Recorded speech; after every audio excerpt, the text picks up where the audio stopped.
What's going on, paisanos? V here. I just got back from the regionals I went to the other day in Louisville. It was insane. Everybody everywhere was coming up to me and asking me, hey, what's going on, paisano? And literally, at one point during the round, I'm getting ready to play Yu-Gi-Oh! And all of a sudden, all over the place, people started yelling out Paisano. Like, all over the place. Everyone was yelling Paisano. It was insane. It was really cool to see that. And I appreciate everybody that I saw at the event. And hopefully I see everybody at the YCS coming up in Tennessee. I'm pretty sure I'm going to that. I'm definitely going to Nationals. I can't wait to see all you guys there. And I really appreciate all the support you guys do for the channel. It really does mean a lot to me. For you guys to come watch these videos and hang out with me and comment down below, hitting that notification bell when my live streams are on. You guys come on my live streams. It's a big deal for me, and it really is. It takes me back a lot. How lucky I am to be doing this kind of content for you guys to be appreciating and watching it. Anyway, guys, before I begin, I just want to say if you have any questions for this and anything I do in this video, type in down below #Q4V. I'll answer your comment question at the end of my next video. And if you guys are new to the channel, please make sure to subscribe. Hit the like button and comment below anyway. Anyway, guys, OTS Pack 9 is what I'm showing here right now. But realistically, we're waiting for OTS Pack 10. OTS Pack 10 is supposed to be coming out in 3 days, the 18th. Though I cannot tell you the fact that the link may not be up for OTS store owners. Konami, you don't have a link for OTS Pack 10 that's supposed to come out in 3 days for OTS store owners. What's going on? Also, speed duel packs, OTS packs, yeah, you're gonna want to get on top of that, like today, like as soon as possible. You guys are going on a break, evidently, Konami, for a couple of days. You're gonna want to get on top of that, like now. Moving forward, rest of the market watch, though, guys. Looking at OTS Tournament Pack 9. My voice is a little shot from yelling and screaming at the regionals. Elemental Stratus looks like it's coming down in value, but still higher than its current market price. Market price has this card roughly around $34. We're seeing at $38. Shizuku is actually coming down roughly in the 19s, as well as Lycoris, which has a $13 price point, but then after that matches up to roughly $15 price point. Up next, Dark Neostorm. This is coming out, well, the pre-release of Dark Neostorm, the sneak peek, is coming out at the end of the month. And it's going to be really hard for a lot of OTS stores to run this kind of event. See, I know you guys probably not big fan of Magic the Gathering, but they actually have a Magic the Gathering event with their own pre-release, or sneak peek, or whatever it's called nowadays. War of the Spark is coming out at the end of the month. And a lot of OTS stores, myself included, is running a pre-release, a midnight release. That's how they're done for Magic the Gathering. And then the next day, we go right into the pre-release for the new set, Dark Neostorm. So some OTS stores might be running this event, and some actually might not be running this event.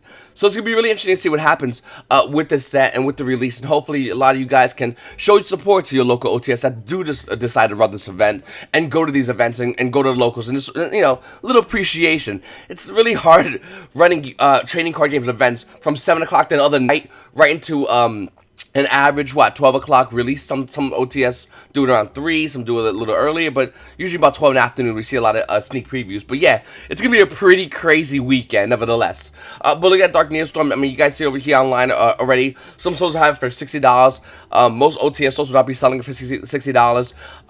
The reason I still say consider picking up from your OTS stores is because online sellers are kind of, you know, a little hit or miss. If there's a hot card coming out in this set, let's say their own version of Ash Blossom, well, they'll open a couple of boxes, they pull 2 or maybe even 3 of that Ash Blossom, and the other boxes they'll just sell to you. Most likely you will not be able to pull the short print secret rares. I've heard those stories, and it's a very likely scenario that could be very well true. I know 2 stores that do it throughout my life of just playing this game, and I won't be surprised if more people are on here doing that. So might be a little caution of buying cards online. Anyway, guys, I played Prank Kids at this regional. So I got my invite. That will be coming up later on today. But yeah, got my invite with Prank Kids. And I'm not saying it's going to go up in value. I don't think it's going to. But if you guys are looking to play a cheap deck, Prank Kids. Now, my deck is relatively inexpensive. A couple of expensive cards in it. But for the most part, it's a relatively cheap deck. And like I said, I'll go into my deck profile later on, my whole tournament report, everything, all that stuff. It's going to be really interesting, actually, a tournament report. But if you guys want, I always try to find like a cheap Yu-Gi-Oh deck, and I want to see if I can make it good enough. And in this case, I took Prank Kids, pure Prank Kids, not Thunder Dragons, and got my invite with it. If I can do it, you can do it. I mostly don't really get a chance to play Yu-Gi-Oh! As much as because I'm a store owner, but if I could do it, you absolutely can. There's no reason. And I went to Louisville. It was top 48. I have all the numbers, like I said, later on in my deck profile. I'll give you the full tournament report about it. But yeah, no, seriously, you can do it. The deck is really good still. Moving forward, though, Spellbook of Fate, bought out. Now, this is the same thing that happened last time. We saw this happen last time with the Ultra Rare Spellbook of Fate going high in value. And I pointed out last time, Ultra Rare Spellbook of Fate is bought out now. Well, at the time it went up in value. But the Ultimate Rare is still available. In fact, look at our Ultimate Rare Spellbook of Fate. Ultimate Rare, $14 market price. You see Unlimited played over here for 19s. First editions hit about 31s. I mean, after that 19's gone, it's going to be hitting about 27s for Unlimited. But as far as first edition, they're about $31. They're still really expensive. And let me just preface this real quickly. Let me just throw it out there for all you guys. A couple of things are happening right now. We're seeing spellbooks get bought out. And as much as I love spellbooks a lot, this is one of the very few decks I kept from my olden days of Yu-Gi-Oh! I don't think this deck's going to come back into the meta. I would love to see Konami unlock the main card needed for them, which is the Spellbook of Judgment. There it is. I would love to see him unlock Spellbook of Judgment by hitting Joggen Spiritualist.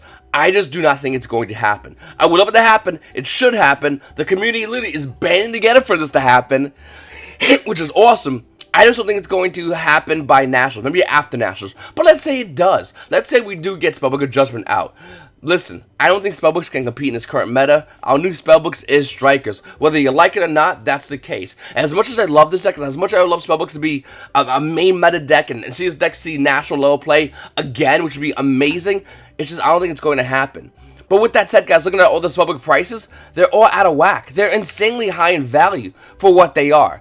And I don't agree with any of these prices. I think these prices are going to calm down. I think they're going to cool off. Especially after Nationals, these prices are going to plummet. This is only hype right now. As much as I love this deck, that's all what it is. Super Rare Spellbook of Life being about $5 higher than its 360 market price. I don't agree. I can't. And once again, I'm biased because I really love this deck a lot, but I can't agree to these crazy high price points. And I cannot say, talking to anybody out there, go and buy spellbooks. Yes, we're getting a new Spellcaster structure at the end of the week. Yes, maybe that deck has a great possibility of becoming a meta deck. I agree with you on that. But that's pendulums, not spellbooks. They're completely different things. They literally work the opposite of what they need to do as decks. The structure deck has negates, it's pendulums. This is spellbooks, it's control. That's what they are. There's no aggro spellbooks, there's no combo heavy spellbooks. I'm doing a lot of things, but realistically, I'm doing one major thing, which is to control the field and get my guys on board. Once again, I would love this set to come back. I just want to preface that because I know someone's in the comments going to be flipping on me. I've been a big fan of spellbooks for years now.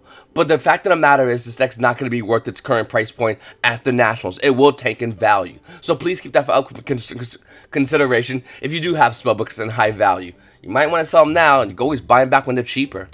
Up next, Ash Blossom and Joyous Spring. So I said this card will be hovering roughly around $40, but I'm incorrect about that. Look at the market price, it's about $38. First edition Let You Play has just been listed for $28. I mean, yes, it's a relatively new store. You got Unlimited about $32, and the next first edition Let You Play is about $32 as well, and then it goes up to $35s.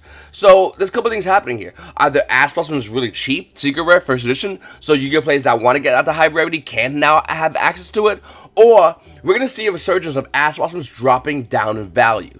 Now, in my opinion, I think that if someone really wants first editions, Ash Blossoms, secret rares, this is the great time to buy them. But to be honest with you, if they don't buy these, or if we get OTS Pack 10 and Ash Blossom comes out as an ultimate rare, well, this is going to drop really low in value. But just like Ghost Ogre, when it came out as an ultimate rare and the secret rare tanked, Ghost Ogre secret rares are going higher in value. And I think the same thing will happen when Ash Blossom and Joyous Spring.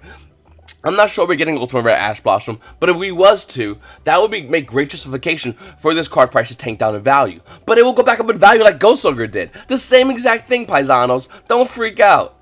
Next, Totally Awesome is really going up high in value again. Now, I don't know why. I think it's because there's a new deck coming out I forget the name of that water deck coming out that's going to be used, that can possibly use Totally Awesome. And that's kind of cool, I ain't gonna lie, but yeah, man, no, Totally Awesome Mega Tins are hitting them almost near $15 after that $13 one's gone. And then the original print Totally Awesome is about $13 currently, but quickly go up to $15. Not many in the market, just about bought out. You got 6 over here of the Mega Tins, 7 price listings of the original print, just going up in value. Hopefully you guys have your Ghost Ogres. I mean, Totally Awesomes. I have one Totally Awesome, and I just, I don't know, do we need to get more? How many do we play? Anyway, moving forward, guys. Ignis Heat, the True Draco Slayer. The current price point is about $13. Looking over here, Unlimited is about $16. First edition's also about $16. Now, I don't think it needs to be said, but I'm going to say it. This card needs a reprint. True Dracos are a really fun deck, and yeah, no, they definitely have a potential of getting you your invite. They have the same amount of potential of getting your invite as Prank Kids. Think I'm wrong? Well, you're on YouTube. Look it up. True Draco Deck Profiles Regionals. Look at the past month. Prank Kid Deck Profile Regionals, look up the past month. It's the same amount of decks. It's no difference. And the reason why it's not so different is because even though these are both great decks, this one's overpriced because this card's a solo printing, and the sellers are knowing that and taking advantage of the fact that there's not many of these on the market. This is what happens when we don't have many cards in the market and we don't get a reprint. This was happening a lot with Dracos. We saw this happen with the Draco Spells, and until we got a reprint, we saw it happen with a ton of other Draco cards. You know, also seeing this happen too? Masterpiece. Masterpiece is currently banned. Mark prices card roughly around $8.50, but we're seeing it almost $9 to almost near $10 for Masterpiece, a banned card. Now listen, Yu-Gi-Oh players, I'm really excited about Masterpiece because I love this card a lot, and I would love to see it come back. By the way, probably to 1. Don't even, if someone says, oh, Masterpiece come back to 2 or 3, at this point they're negotiating with the bands with themselves, let them play themselves in the bathroom. They're being useless.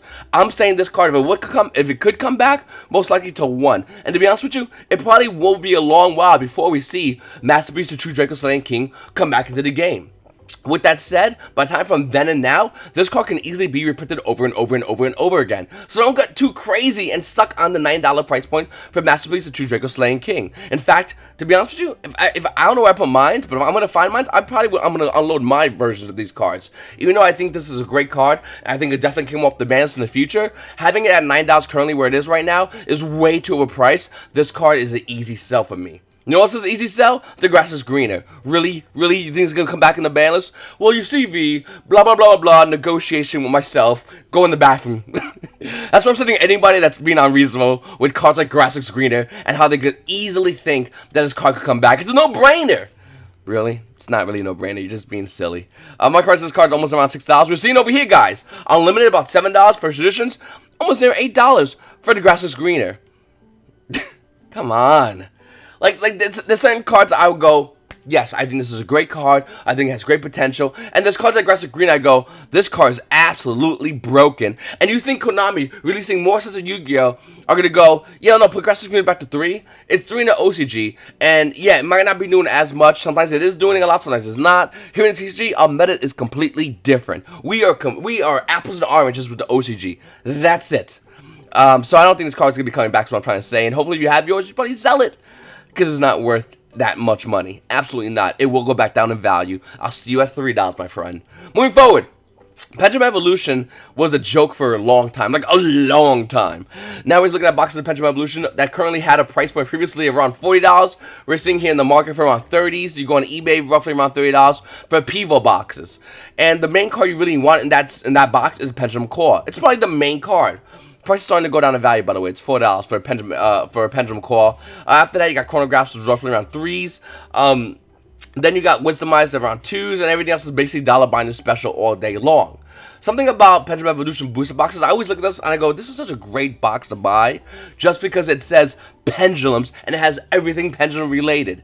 And yeah, at the time it was $20, and now it's back up to $30-something. And to be honest with you, it's not a bad box to buy for fun to open. It has basically pendulums, which is still a phenomenal deck, which is also just as good as True Dracos, as well as Prank Kids.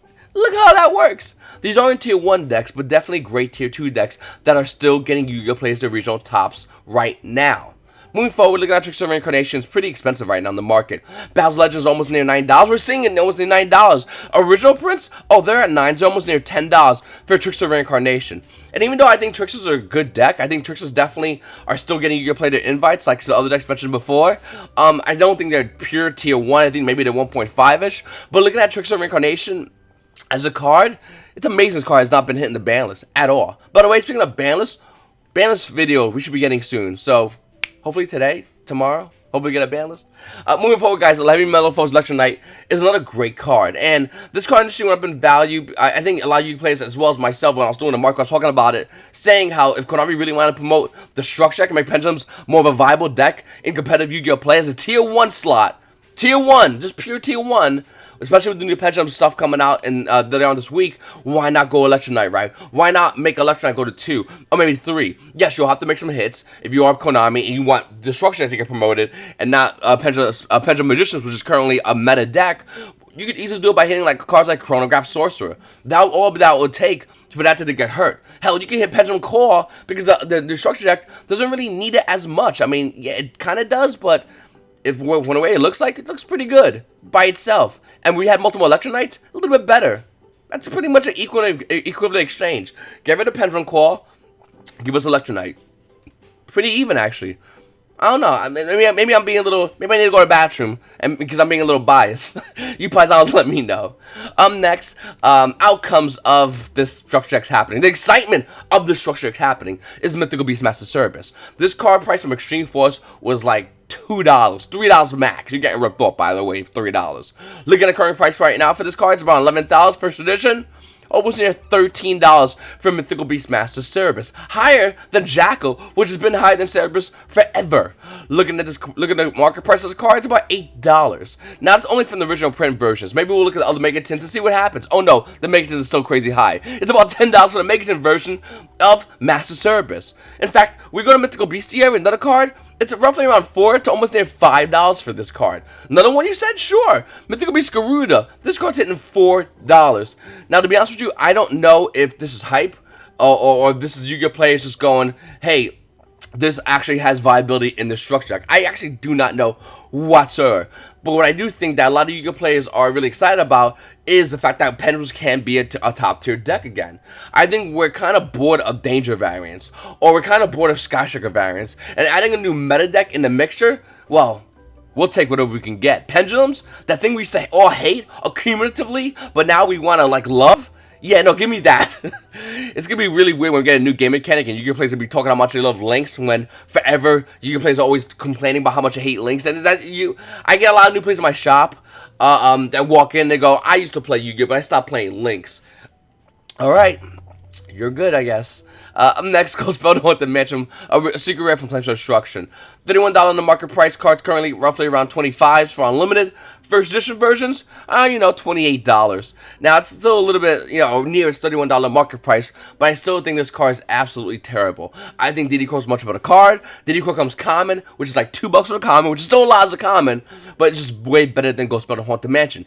With that said, I cannot wait to buy my Gospel to Haunted Mansions when I hit $8. Are you excited? Because that's what's going to happen with this card. It's going to go down. It's the worst one of the Ghost Girl hand traps. It's just terrible, and I think a lot of Yu-Gi-Oh! Players are realizing that as Yu-Gi-Oh! Players are listening, Gospel Haunted Mansion on the market, and we'll see this card tank very soon. I wouldn't be surprised if it tanks by this week, to be honest with you.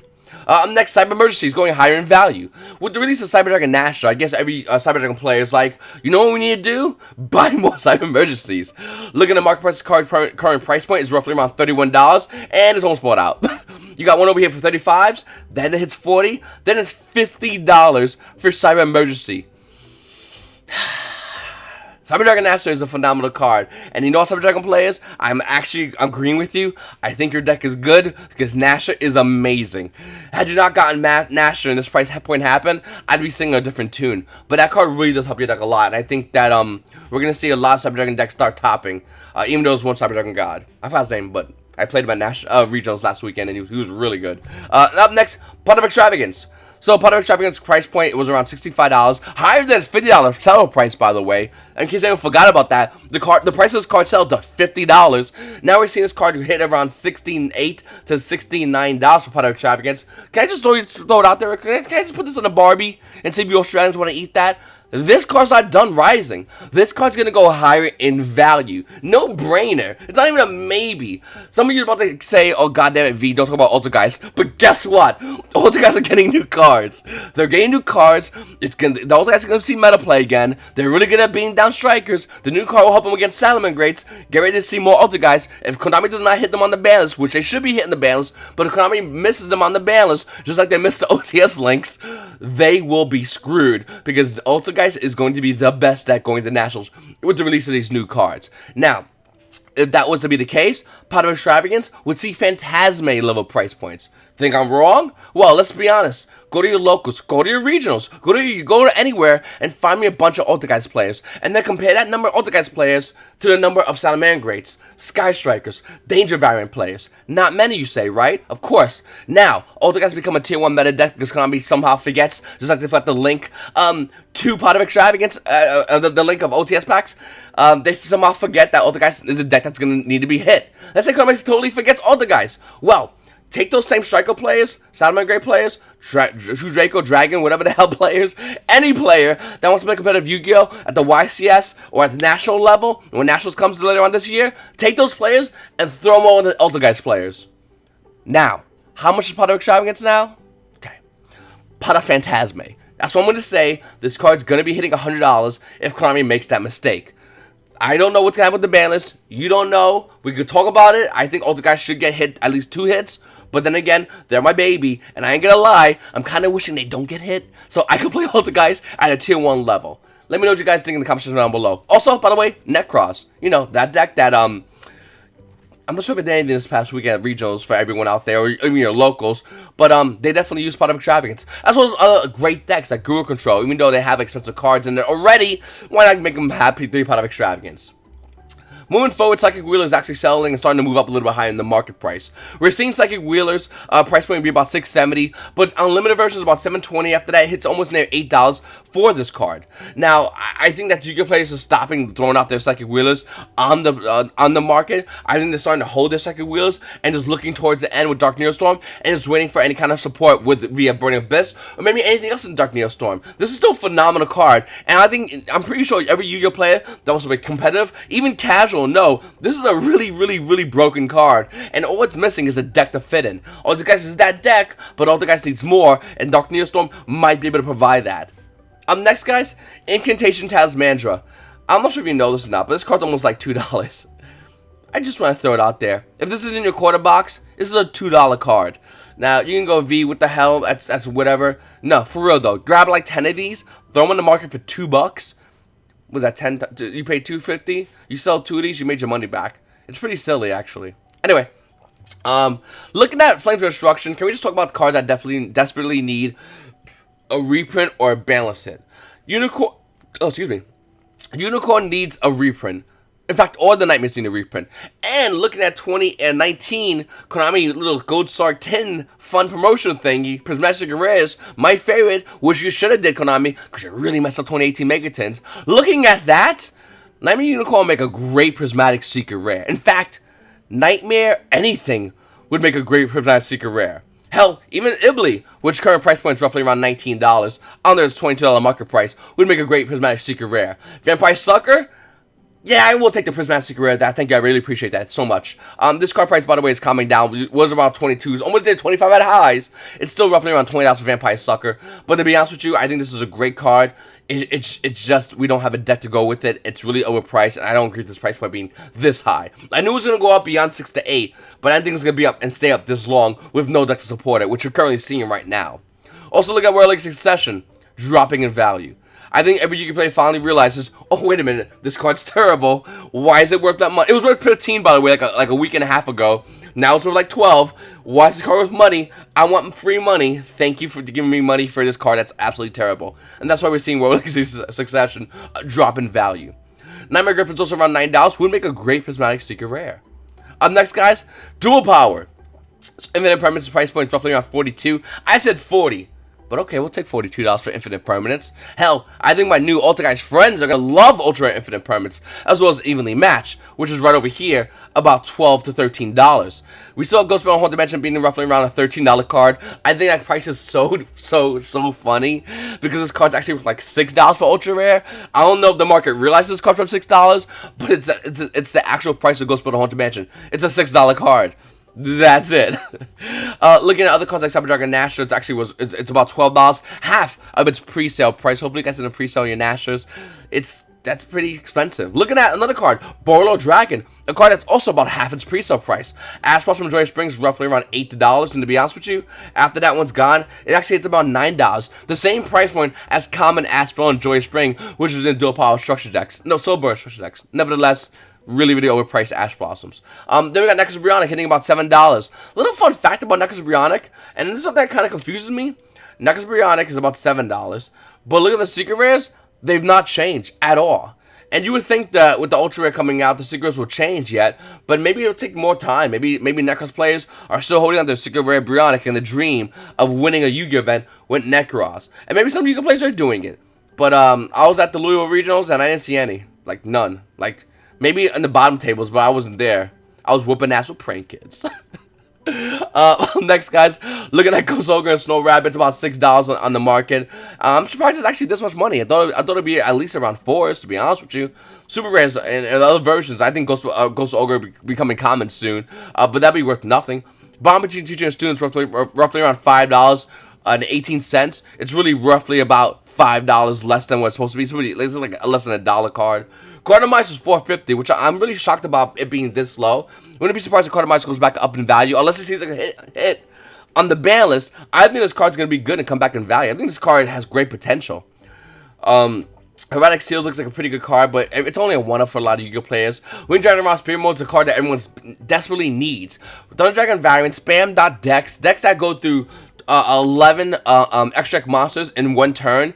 Yeah, you're going to want to Spirit Mode them. Literally, you Spirit Mode them, they can play Yu-Gi-Oh! They're just going to lose, though. Think about it that way. This is the most needed side deck card in any deck. Hell, if you are looking to play a spam deck, a Thunder Dragon, Crusadia, Danger, spam deck, whatever it is, you're looking to burn at least 10 plus cards in your extra deck in your first turn. If you're looking to play the mirror match, you still need Spirit Mode. You need this card because you can drop on your opponent and then you can murder them. Well, put negates on it and then they get a chance to try Spirit Mode you back. Nevertheless, you're going to want to have this card. And then look at everything else in dual power, it's currently dropping in value. I'm still holding on to my Aramage Jasmines, as well as the other plant monsters. I think if KONAMI makes some right banlist hits, plants can still be viable here in TCG, basically Dandelion. But looking at it right now, I still think this is a great card. Highly undervalued card right now. We got cards like Necros of Trishula, which is tanked in value. Quintet Magician, sure, it's $2. Why not? It's a $1 card. B-Cop's a really cool card, but if this card came out as Secret Rare in Dark Neostorm, this card would be worth money. The fact that it came out here as an Ultra Rare is the reason why it's like $2. The Cherry Beast is $1.50. Once again, it doesn't matter. It's all about Secret Rares, which took a little bit of a hit in value, as well as Dual Term on the Cherry Beast, which went up in value. That's kind of something weird to see. And other cards. So we got Security Dragon too late, and that's why its market price is so low. If we got Security Dragon, if we got this card even a couple of months ago, its market price would be definitely different from what it is right now. But look at the market. I mean, there's a lot of great potential here with dual power that can go up in value. But there's a lot of cards here that are just going to stay and for the most part be $1 cards for a long while. Common question of the day says, and from Alex Wright says, "Hi V, a while ago in one of your live streams, we were talking about Ulti Monarchs, and you mentioned having German printings. You also mentioned German Witcher Strike in this video. What exactly is it about German cards that make them more sought after and expensive?" Well, thanks for your question, Alex. You see, it's really simple about being a rarity whore. Because that's what it is. It's not about being a collector. Collectors don't care about foreign cards. Casuals hate foreign cards. They hate it like with a bloody passion.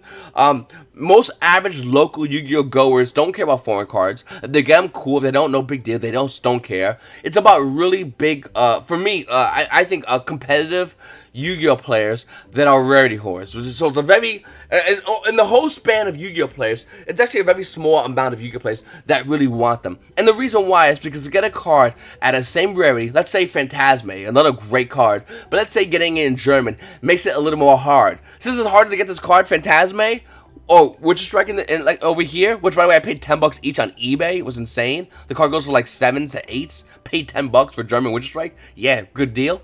Anyway, the reason why it's so hard because these cards are hard to get. They come from Germany. You see, I as an OTS store owner here in America cannot buy German cards, nor can I send sealed TCG product to Germany. I can't do that. I can't talk to my German friends over there and go, "Hey, listen, I'm gonna buy 5 cases of of whatever, and I'll send to you over in Germany. You buy packages, send it over here. We'll just pay shipping costs, and we'll literally have a great deal going.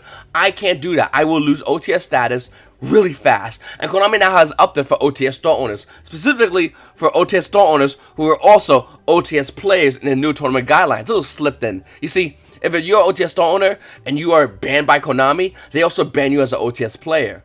Just about anything. And in this instance, I will be banned as not only a store owner, but an OTS player. It's a bit of a double whammy. And, yeah, no, this is why German cards was really hard to get, because the only way to get German cards is to get German singles. That's totally fine to do. In fact, as an OTS store owner, I could talk to my German friends over there and say, hey, listen, I got a bunch of singles.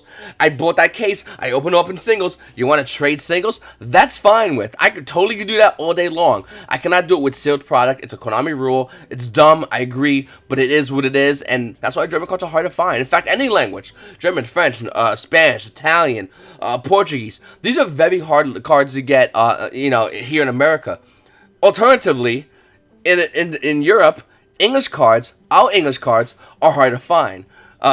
So it makes them that much more valuable over there. It's whatever's hard to find but playable. That's what people want to get for being a rarity hoard. That's almost like a holy grail rarity hoardom. Though I will say, as a rarity hoard myself, I do particularly like really hard cards like Pot of Avarice, Ultimate Rare, in English versions. A German version is nice, but English versions, if I want it for my personal collection, that's rarity hoard collectors. Those are insanely hard to find. Some will say they are, but if you have one binder, you're not really that guy, are you? You gotta have like 5 binders. You really gotta go in deep, and it's hard to do, and it's expensive. But I will say something real quick. One of my buddies actually got disqualified for regionals the other day. I'm not sure he wants me to put his name out there, so I'm not going to. But he played a Europrint card. I'm not sure if it's Europrint English or just Europrint in general, because the Europrint English cards also have this issue as well for the English ones. But in general, if you have a foreign card, please make sure to note that you have to have the cards flattened. You see, the European cards cardboard actually starts curving really easily. Some come out the pack curved, and out there in Europea, they're used to this stuff. But over here in TCG, we're not. And this is considered marking your cards, and you can easily be disqualified from a Yu-Gi-Oh event if your cards have a curve. So please, if you do get a foreign card, you're gonna want to flatten it. I was told by one of the judges to take a book and put it into the book, and that works as well. What I like to do personally, because I have my Prank Kids deck, I'll show you guys later on. It's mostly in German. Well, the Prank Kids core is in German. I basically put it in brand new sleeves, and then put a bunch of other cards in, and I just flatten it in a small deck box, so it gets flattened just naturally. Stuff those cards in, so you can't put any more cards in, and just leave it like that deck box. Leave it overnight, and it'll, for the most part, be good. You can still, of course, do the notebook trick, and in any ways to get the card to be flattened and normal. They will be flattened after a while, but it might take some time, so you make sure to do that before you play the Yu-Gi-Oh event. The Europrint cards and TCG cards, that little curve can either be considered marking your cards or stacking your deck, or any way it's seen fit, and you can get in a lot of trouble for doing that at a Yu-Gi-Oh event.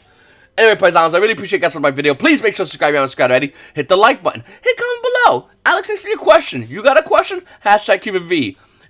You Paisans have a great day.